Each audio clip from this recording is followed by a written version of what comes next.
حكوميه بالاساس، المفروض تبقى من قبل المجتمع المدني بشكل اساسي، ومن هنا بس ممكن نشوف براكتس احسن. لكن لو الحكومه هي اللي هتراقب فيعني احنا ما بنعملش حاجه. بالنسبه للسؤال بخصوص قناه الجزيره ودورها وادائها الاعلامي والصحفي وموضوعيتها، ما افتكرش ان يعني انا حاولت ان انا في اي كتابه من الكتابات بتاعتي عن قناه الجزيره انا ما اوصفهاش بالموضوعيه اطلاقا، ان حتى المصطلح نفسه يعني لا يطبق على اي قناه او وسيله اعلام بشكل عام.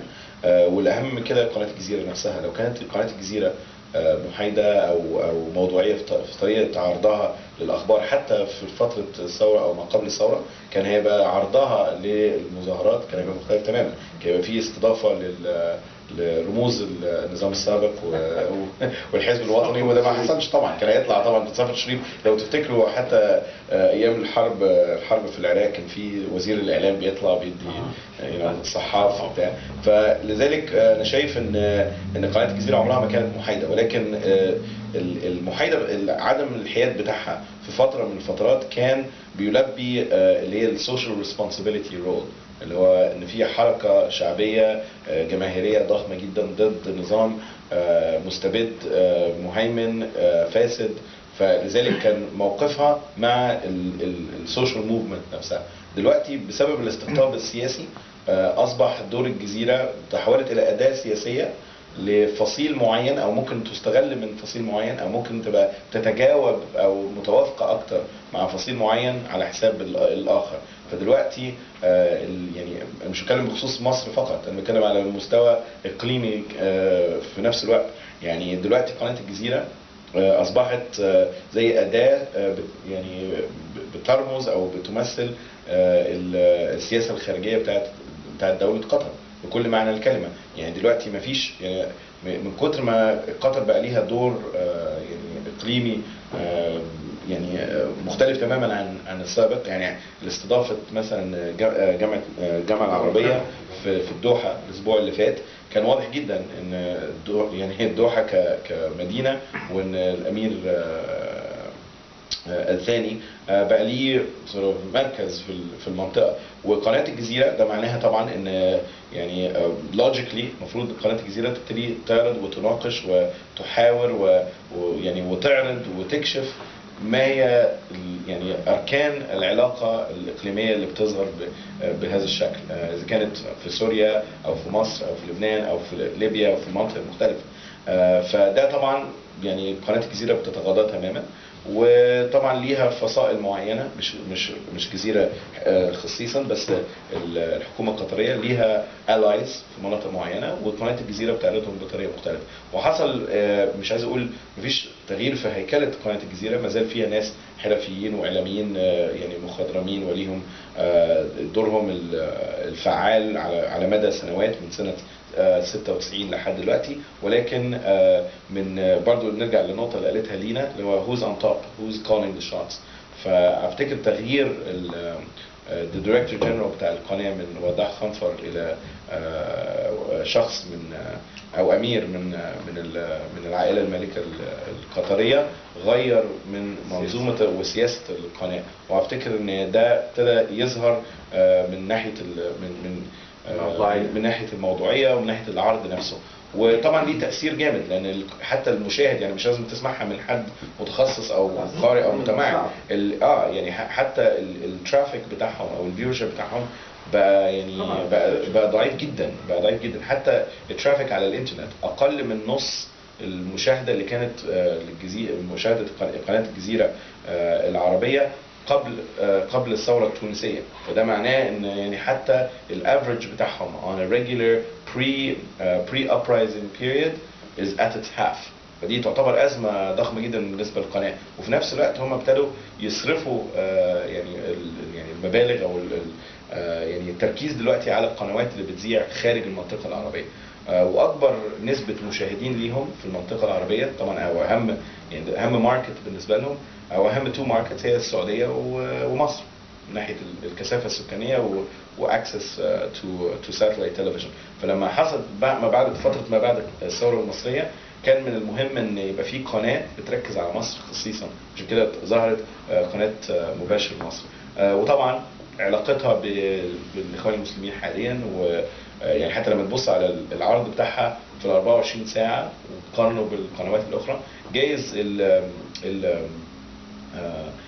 الاسلوب الصحفي is more investigative او there's more sort of discussion، ولكن العرض نفسه بيرفع يعني مبهر جدا ان الحكومه بتأدي دور جميل جدا، كل شيء ماشي تمام التمام ومفيش اي مشاكل، وافتتاح ملجأ هنا، يعني عامله تحولت الى يعني انا اعتقد ان مشابهه جدا للاعلام الحكومي في فتره مبارك، وده يعني شيء افتكر ان هو عباره عن زي وصمه عار في الجزيره كقناه كبراند نفسه، يعني it hurts the brand in a very significant way. ولكن البراند دلوقتي المهم هو الخارجي، الجزيره انجلش، الجزيره امريكا، الجزيره فرانس، الجزيره يو كي، كل القنوات اللي تظهر، الجزيره تركي، فخلاص اصبحت دلوقتي قناه الجزيره العربيه اصغر برودكت في الجزيره فاميلي، يعني حتى قنوات الرياضه وقنوات الوثائقيه وقنوات الاطفال بقت توزيعها والصيت بتاعها وعدد المشاهدين بتوعها اكبر بكتير من القناه العربيه او القنوات العربيه، فخلاص فده it's the end of an era and the beginning of another. فمعظم كتاباتي في الفتره دي للاسف اصبحت يعني يعني جزء من التاريخ العلمي، يعني فاهم؟ بالظبط على مسؤوليتي. اللي حضرتك ذكرته كله كلام ممتاز، لكن للاسف انا بسمعه من وانا في الكليه في الجامعه سنه من 88 ل 92، اصلاح مبنى التلفزيون، اصلاح المؤسسات الاعلاميه المصريه. فانا اسف يعني ده doesn't work. في ثوره حصلت في البلد. لا انا متفق معاك، انا بقول يعني كيف زي بالظبط ما مبارك بقى في مزبله التاريخ واتقلبت الاعلام الحكومي كده يتلغي، زي ما مبارك بالظبط في السكه دي كده، لو هنصلحه كنا صلحنا نظام مبارك. يتباع. طيب يتباع ملك دوله بالظبط، يعني يتباع خالص. لا المؤسسات غنيه ان ترم اوف ريل استيت وريسورسز واسيتس، بجد ثروه للبلد ومش محتاجينها. ايماجن بعد اذنك التلفزيون المصري اختفى بكره والجرايد هيحس بيه؟ اللي هيتضر 71,000 موظف. يعني هقول لك حاجه، يعني هو انا بتكلم يعني ممكن نلغي وزاره الاعلام، انا متفق تماما على اخر 3 وزراء اعلام في مصر اقسموا بالله ان هم اخر 3 وزراء. هم انا اخر وزير، 3 ورا بعض، يعني عيب يعني هي المفروض انها تتلغي طبعا وزاره الاعلام، مالهاش. انما الاعلام ممكن تو بي ري اورجنايز، يعني مثلا انا عملت في اليابان قبل كده او وزاره البي بي سي، هو ممكن يكون اعلام شبه مش عايز اقول رسمي برضه او حكومي يعني، بس في نسبه فلنفرض 49% و55% 51% لشركات ثانيه يعني، ده اللي انا بقصده. بس ما تقدرش الاسر دي كلها انك تشردها. مش هشردهم، عندهم مكافاه حلوه جدا لان في استنزاف لميزانيه الدوله، طول ما هم موجودين بياخدوا مرتبات زي الداخليه. ما فيش حل غير انك تحلها ونعيد تشكيل وزاره. تدريج ممكن، ما فيش. لا انا اسف، في ثقافه بقى لها عشرات السنين. انسى البشر بشر. واحد بقاله متربي، ابوه كان في الاهرام وجده في الاهرام، عايز تقول له صلح او روح الساعه 9 ومش الساعه 5 وهو متعود على 12 يعني ده لو عنده 35 سنه و40 سنه وعنده اسره يعمل ايه؟ بس نديله مرتب، هياخد مكافاه يروح يشتغل في مصر اليوم ولا في الشروق، يقعد في البيت ونديله مرتب سنتين 40. كل الصحافه الغير حكوميه، المصر اليوم او الشروق، 70-80% من الناس عندنا شغالين في مؤسسات حكوميه بياخدوا دبل سالاريز. ما فيش والله انا مش بحب اشرد الناس ولا عمري، يعني مش ماليش هدف. لا ياخد مرتب ويقعد في البيت. There's no way out. بس زي الداخليه. I think there is a way out, محمد. You absolutely right in that. عشان يبيعوها يمين العاملين في المؤسسه او زي ما نسميها هيقوموا، لانهم متوقعين اللي هيجي هيشتري هيفصل عدد كبير منهم ويخلي عدد. عشان تعمل reorganization it's impossible زي محمد قال. انا بعتقد الحل الوحيد ان هم انت بتقول انها غنيه وعندها املاك وعندها مباني وهكذا، ان الحكومه تبيع زي ما انت قلت، بس تبيعوا للعاملين. انتوا خدوا المؤسسه كلها بمبنى التلفزيون باسعار ليكم وانتوا وزي ما المصانع هنا ما حصل في شركة السيارات هيخسروا. لا، ما هم اللي وزعوا هي نفسهم مرتبات. فاشلة، ان انا ببيع لهم ببيعها بملكها للعاملين وخلاص واخلع ايدي. وبعدين يصرفوا الفلوس. ده الحل الوحيد. ما هو الاعلام الخاص فهم مش أحسن هيصفوا حالا. نفسهم بنفسهم. يعني الاعلام الخاص مش احسن حالا، برضه في فساد. والله بس احسن يعني خاص واحد انا بيعمل فلوسه بمزاجه، مش وزارة المالية. رغم اللي اتقال عن الاعلام في مصر وعدم في نص ساعه اللي فاتت، انا غير منزعج اطلاقا باللي بيحصل. انا اعتقد اللي بيحصل في مصر او في الاعلام ظاهره صحيه 100%. ان واحد بيشتم وواحد يرد عليه، ده ظاهره صحيه. it's going to sort itself out. زي ما هو قال ان انت بتدفع الجنيه وما بتدفعوش، ان انت عندك الريموت بتسمع او لا. وبعدين الاعلام ما هو محايد او غير محايد. ما فيش واحد ما شفناش ان مجموعه كبيره من الاخوان دخلوا في دين الله افواجا. هو قصدي سابوا الاخوان ودخلوا في حاجه تانية ما حصلتش.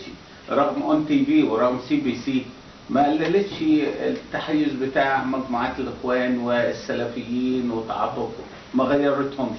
في نفس الوقت محطة 25 ما خلتش الناس تحب محمد مرسي. انا بعتقد اللي في الدرايفنج سيت واللي بيأثر هو صانع الحدث، وصانع الحدث هو الناس اللي بتحكم البلد.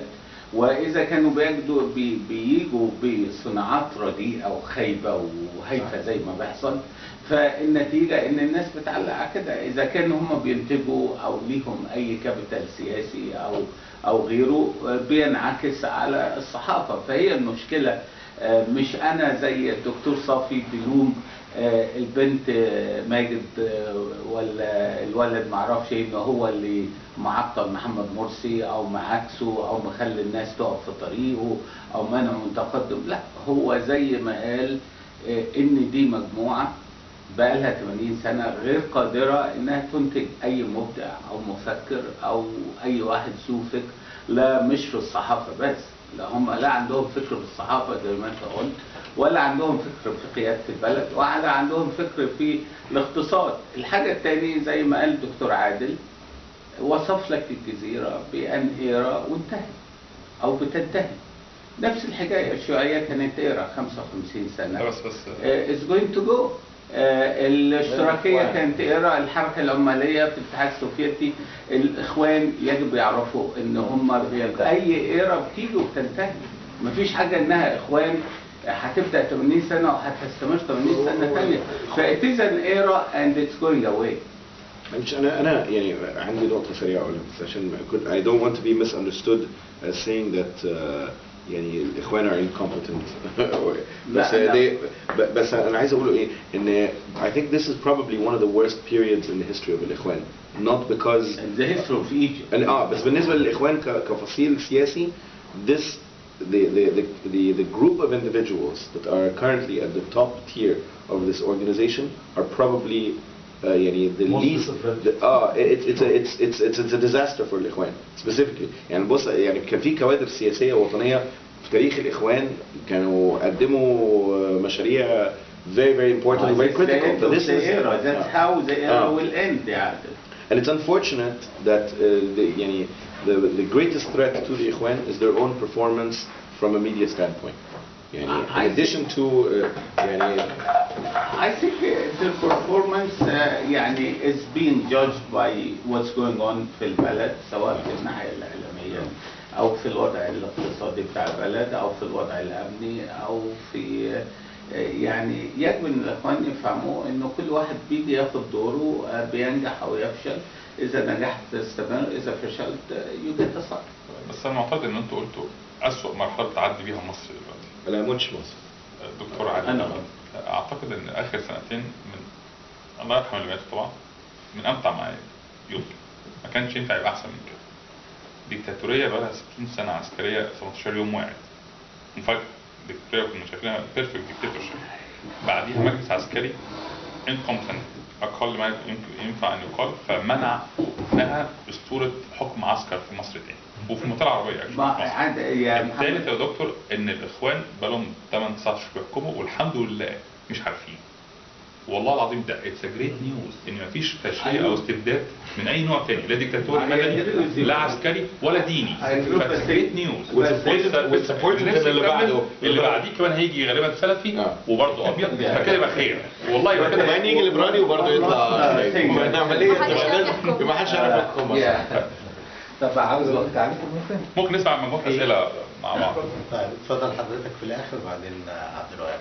Okay, first of all, thank you very much to all the members of the panel. This was a really, really interesting presentation and discussion. I have a question for Lina and a comment for Mohammed.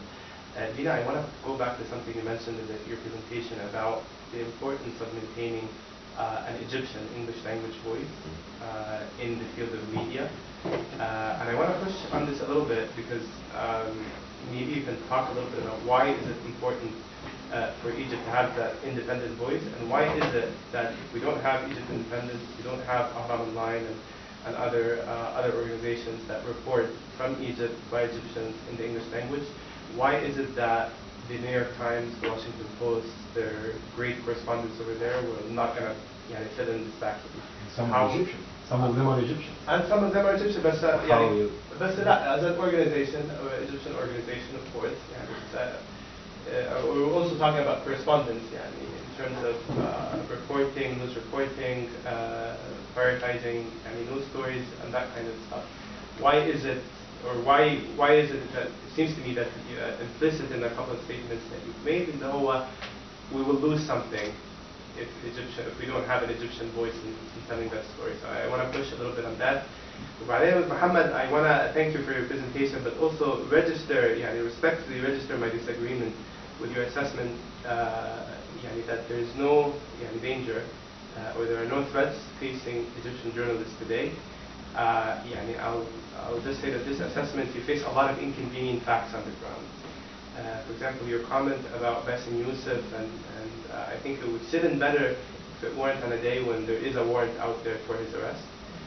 But also, I think in Nahna we live in an era where we have chronic, first of all, the use of violence against journalists, chronic sieges against the media production city that keep happening, and the chronic threats and slandering and stigmatization of media, people who work in the field of the private media and journalists. There is a wave of extreme stigmatization, but also incitement. We can talk as much as we want about the fact إن هو حد شتم، حد حلقة، حد قال حاجة بذيئة، حد أخذ خط غير مهني، وفرق ما بين ان احنا نقول ان هو ده لازم يتعاقب ومحتاجين accountability، وفرق ما بين حد بيطلع بيقول لك ده هو الاعلام هو سبب الفساد في البلد والناس دي لازم نروح نديهم علق. ده اعتقد ان في ودي حاجة موجودة، واعتقد ان هي we have to incorporate that into our assessment. One final comment, and I think there is something that I feel that the presentations, at least in my own modest assessment, could have incorporated a little bit better, which is the fact that we cannot across the board, the three presentations we're talking about the fluid lines between the political field and between media. واعتقد ان دي مش قصور بس او خلل داخل المجال الاعلامي، بس هو خلل في المجال السياسي كذلك. خلينا نتكلم بصراحه. دلوقتي احنا عندنا احنا اتكلمنا وبنقول ان في احتكار في المجال الاعلامي بالتيارات اللي هي التيارات، مش عايز اقول ان هي تيارات، ممكن نقول تيارات اللي لا اسلاميه، او التيار اللي هو غير التيار الاسلامي السياسي، الليبراليين واليساريين او ما يسمى بالتيار المدني.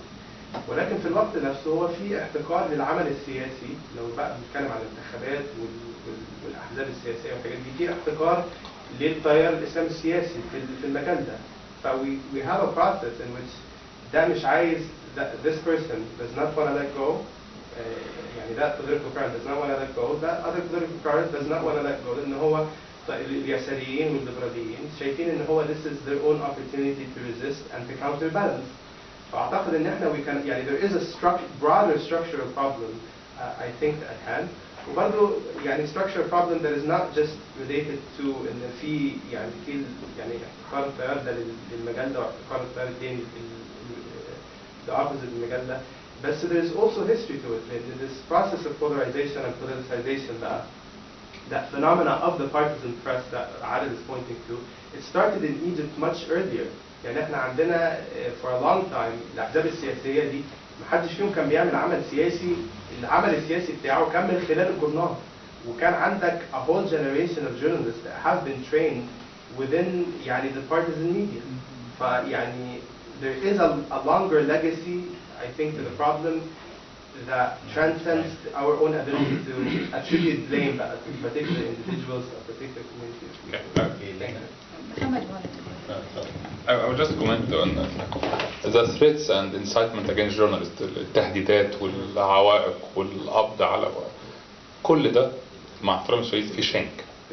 كل ده كل ده لغايه النهارده كل ده في اطار الفوضى اللي موجوده في الملعب السياسي اللي انت عارف اكتر مني واللي انت وصفتها، والانفلات الامني والقانوني. الفوضى القانونيه اكتر من السياسيه ومن الاعلاميه. فكل اللي بيحصل ده بالنسبه لي لا يمثل خط احمر لحريه الصحافه والاعلام في مصر، ولا خطر على الصحفي وممارسه مهنته. لا، مش لو حد بقدم بلاغ ضد باسم يوسف ولا استدعى للتحقيق، لو اتمنع يظهر يوم الجمعه الجاي، لو صحيفه تم ايقافها، صحفي منع ينشر، ابعت مقاله وما تنزلش، ده مش هيحصل تاني. واكد لك الباقي كله مع احترامي في اطار الفوضى اللي احنا شايفينها في كل المجالات، نو اكسبشن، مرور، بانكينج، فلوس، سياسه، احزاب، قوانين، نائب عام، تفاصيل. حقيقي الريد لاينز لو باسم يوسف مش راح يروح نائب عام او ما يروحش، ده كلام سوري، تفاصيل ما تهمنيش كتير. لو ما ظهرش برنامجه الجمعه الجاي، لو الناس اللي بيعارضوا بصوت عالي جدا زي الوطن او CBC وقفت ما طلعتش، او اي حد يبعت مقاله ويمنع نشره، دي ساعتها بجد يبقى انت كلامك صح وانا كلامي كله غلط. لكن ده انا شايفه ماضي. على فكره هو الكلام اللي منشور ما هو اللي بيحصل بس لا اللي بيحصل ده مصر لا يحكم احد النهارده في مصر. انا شايف لا احد يحكم، لا احد يستطيع ان يحكم. كل بجد انا اسف كنت كلام فارغ وفوضى وحرب الكره ده كله انفلات او انحدار نيمت زي ما لايك.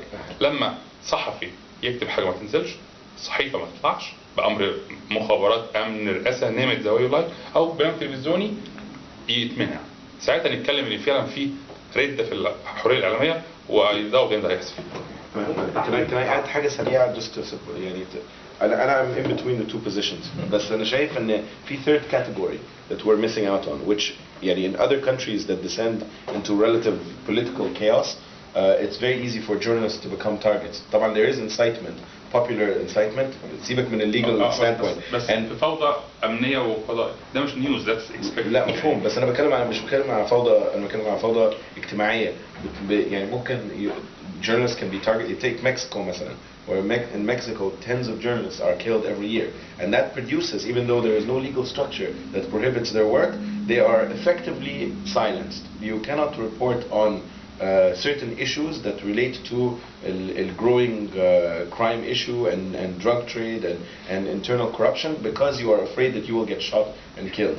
اللي بيحصل دلوقتي في مصر is, مش بقول it's a precursor to what could happen, but it's an alarming situation where there's public incitement against journalists on a daily basis, and there is a besieging of studios of where some of these networks are broadcasting, and there's open it's incitement to direct targeting. اللي هو so and so الشخص الفلاني نمرة عربيته كذا ونمرة موبايله كذا وساكن في المكان الفلاني، اللي هو الشخص ده لازم ينام في بيت حد تاني يروح يزور واحد صاحبه خوفا ان ممكن اللي يحصل له.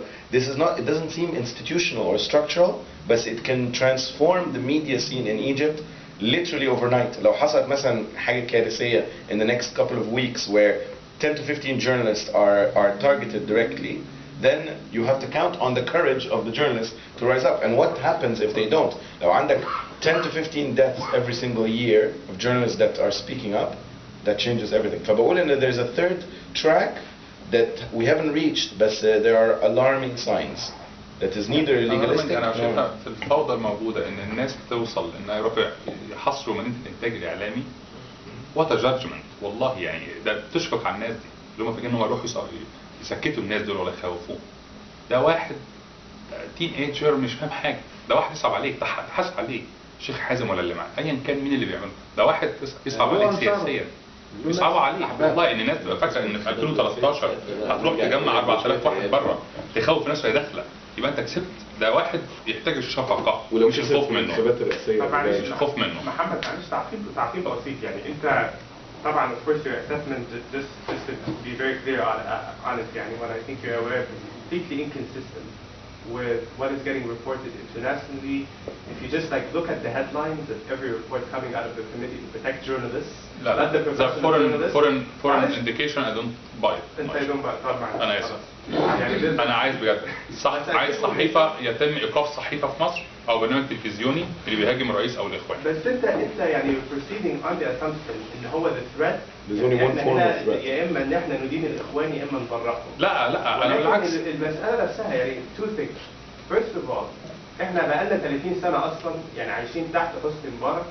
كتير جدا من الحاجات يعني the violence that was committed against journalists ما كانش بيحصل من خلال وزاره الداخليه، كان حد بيتزق على الناس، وعندنا يعني long history of this. وممكن ده ما يكونش اتغير او غالبا ما اتغيرش. طبعا حاجه مسيسه، بس حاجه حتى لو حاجه مش مسيسه it is still a threat. It's still a product of a يعني غياب بقى اللي هو يعني الامن يعني it adds a new dimension لفكره ان غياب الامن والانفلات الامني والحاجات اللي موجوده اللي احنا بنتكلم عليها دي.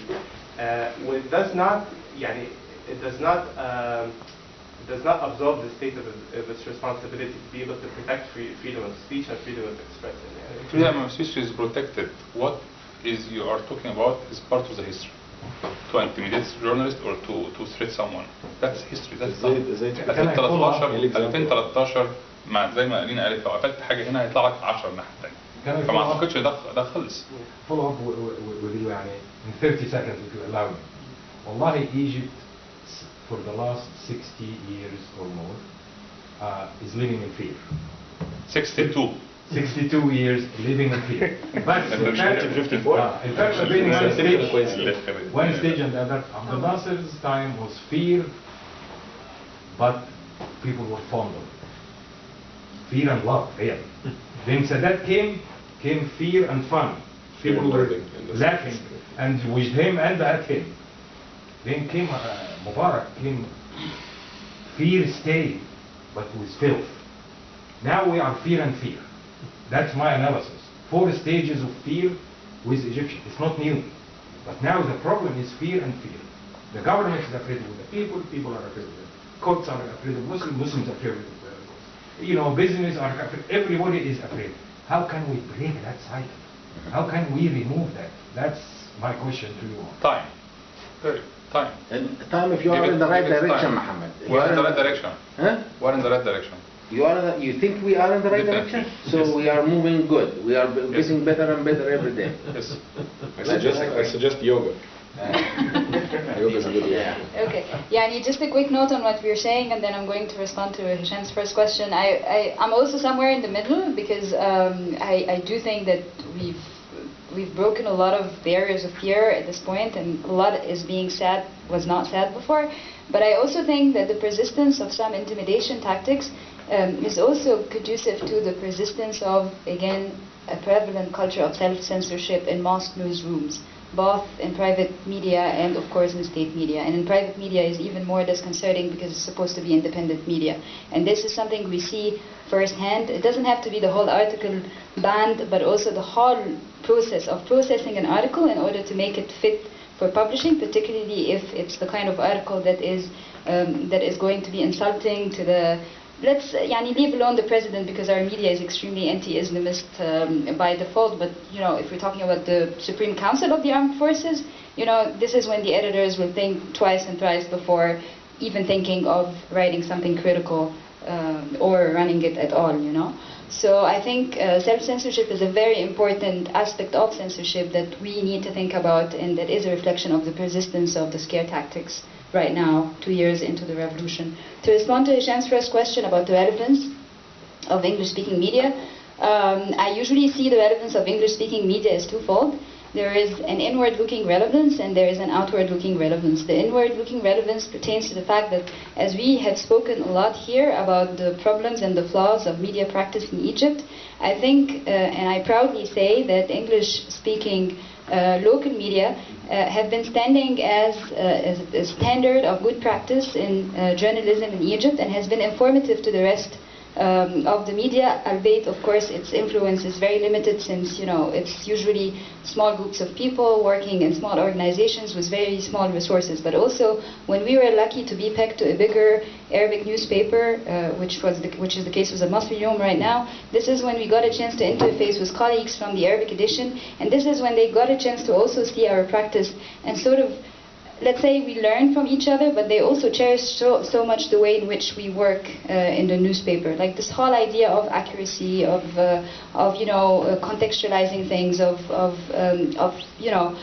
the very technicalities of reporting, of how do you get quotes and turn it into a story and construct a narrative around it, is something that the few people with whom we interface from the Arabic edition cherished a lot from working with us. And so there is this inward-looking sort of function, and there is an equally important outward-looking function, which is that basically these are the media that basically tell the story of Egypt to the outside world. And to a great extent, so long as there is a strong English-speaking media, it affects the way the New York Times and Washington Times and the Washington Post and so on cover the story in Egypt, because they see that Egypt Independent, Ahram Online have covered these stories in particular ways, and they think it's important that this is, and then they need to go and do the story. And also the other thing is that at the end of the day, we live in Egypt, we are from Egypt, and we do understand the story better to a great extent.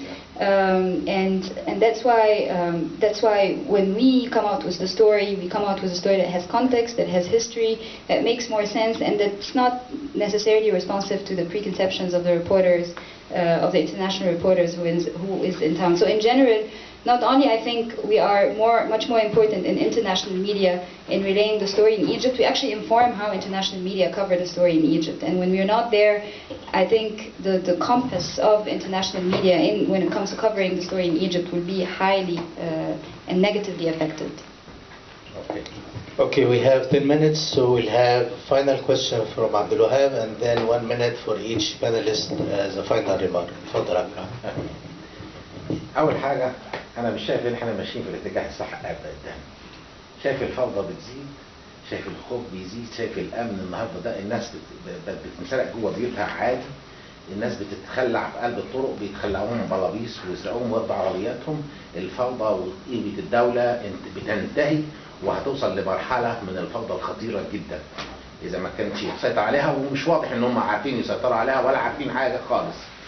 الفساد اللي موجود مش موجود في مؤسسة واحدة، الإعلامية أو القضائية أو الشرطة أو الحكومة، الفساد في كل حاجة حتى في أخلاقنا. الفساد يعني يكاد يكون بيج جاينت، يعني ممكن بسهولة جدا يعمى على الجميع ويقول إن ده مستحيل يتغير، مستحيل، والواقع إنه ممكن يتغير.